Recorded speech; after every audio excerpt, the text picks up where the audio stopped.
One of the famous issues that usually happens in families when distributing the wealth. A lot of the men are unfair and display a lot of injustice, especially in Arabia. Women cannot inherit. The property is only for the family. My name. Women will get married to someone else from another tribe, from another country, and he will not have a share in my house, in my property, in my land. So a lot happens of injustice with women, and this is haram. You cannot play around with inheritance of property just because you don't want other tribes, other families to share your property. When you die, it's not your property anymore. It belongs to the family. How to distribute? It is mentioned in Surah An-Nisa. The ayah is very simple. And the science of al-fara'id or al-mawarith is one of the first to be lost. The first science to be lost among the ummah is this science, because rarely you will find people working in it. And it needs practice. Rarely you will find people asking you questions, and it's very mathematical, very simple. So if a person dies, leaves only children, no parents, no spouse, he leaves only children. This is very easy. The children inherit everything. The division is 2 shares for the male and 1 share for the female. End of story. Very simple. He left a boy and a girl. 2/3 for the boy, 1/3 for the girl. Alhamdulillah. Okay, what if he has a spouse? If he has a spouse, then the spouse gets one of 2. Either she gets a quarter if he doesn't have any children, or she gets 1/8 if the deceased has children, not from her, from anyone else. So a man dies leaving a wife and a boy and a girl. The wife gets how much? 1/8. And the rest is divided by 3 shares. 2 for the boy, 1 for the girl. Khalas, end of story. So when we come to the issue of, no, the deceased had parents. Oh, no problem.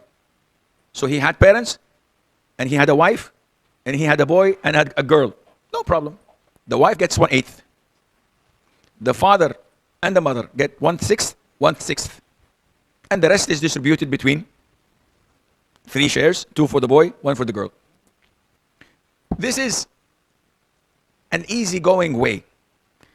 What about if he did not have a boy? He had only 1 girl.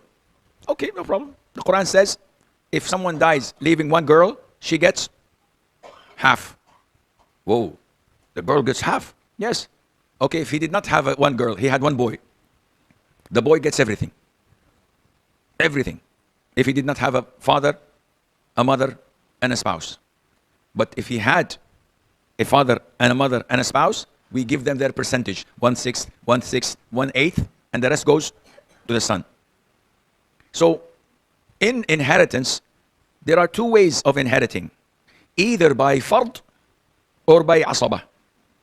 How do you translate this? How do you translate this? Fard is a percentage. And we have 6 percentages. Half and half of it. 1/3 and half of it. 1/4 and half of it. These are the 6 percentages. Half, who inherits with the half? The daughter. And? No, not the wife. The other one. The husband. When the wife dies, leaving no children, the husband gets half. If she had children and she died, the husband gets 1/4. So half is inherited by these 2. Either 1 daughter or a husband whose wife did not have any children. Half of it is what? A 1/4. Who inherits by a 1/4? The wife when? When the husband does not have any children. And the husband when the wife has children. If she did not have children, he would have half. Then we have, these are 2, half and half of it. Then we go to the number 3, which is 1/3. Who gets 1/3? The parents, the mother, when the deceased has no children and one sibling only, one brother or one sister, she gets 1/3. If he has more than one siblings, automatically she gets 1/6, which is half of the third. The father gets 1/3 if he has no children, and the rest. But this is his fard. Who gets 1/6? The parents, the mother, if he has more than one sibling, and the father if he has children, because the father gets, like the mother, only 1/6. Anyone? Anything else? 1/6? في كمان? 6. Yeah, these are the two. Okay. Now the fifth percentage is what? No, 1/4, 1/4, and half of it. So 1/4. Who gets 1/4? The wife, if the deceased husband does not have any children, and the husband if the deceased wife had children. Who else? Nothing. Half of it is 1/8. Who gets 1/8? The wife, if, no, not she.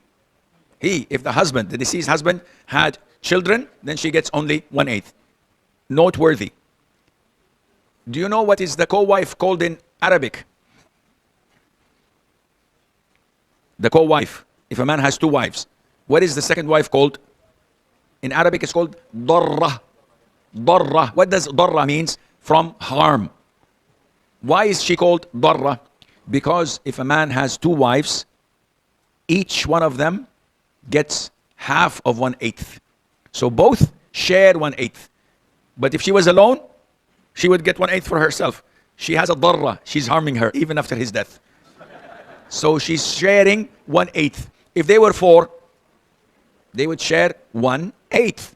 So imagine the percentage. This is why it's called in Arabic darra, because in his life and after his death, she does this to him. These are the 6 percentages allocated in the Quran. Okay, what did we say? One. I think we missed one, huh? Half and quarter. Yeah, we mixed it. Half and quarter, 2/3 and 1/3. There are 2/3. I did not mention a quarter. I mentioned it twice. Yeah, this is wrong. Half and a quarter, 2/3 and 1/3, and quarter and 1/8. 2/3 are given to who? No, son. Huh? If there left more than 2 or more daughters. If a deceased dies and he has one daughter, she gets what? Half. If he dies and he has 2 daughters or more, they get 2/3 of what he has left. 2/3. They participate, they take this much. This is called fard. Now, others of the heirs have what is known as ta'asib or asaba. They inherit the remaining. And who are these? The sons, the daughters, the father, the siblings, if he has no children and no father, the uncles, anyone who's related to him by name. So the wife and the husband, they inherit by percentage, by al-fard. The mother inherits by fard, either 1/6 or 1/3. The daughters, if there are no sons, they inherit by fard, half or 2/3. But if there is a son, no, their percentage is gone. They go by asaba, and so on. So in a nutshell, this science is very nice and beautiful and easy. A little bit complicated, but once you get the hang of it, it becomes very easy for you to understand. And Allah Azza wa Jal knows.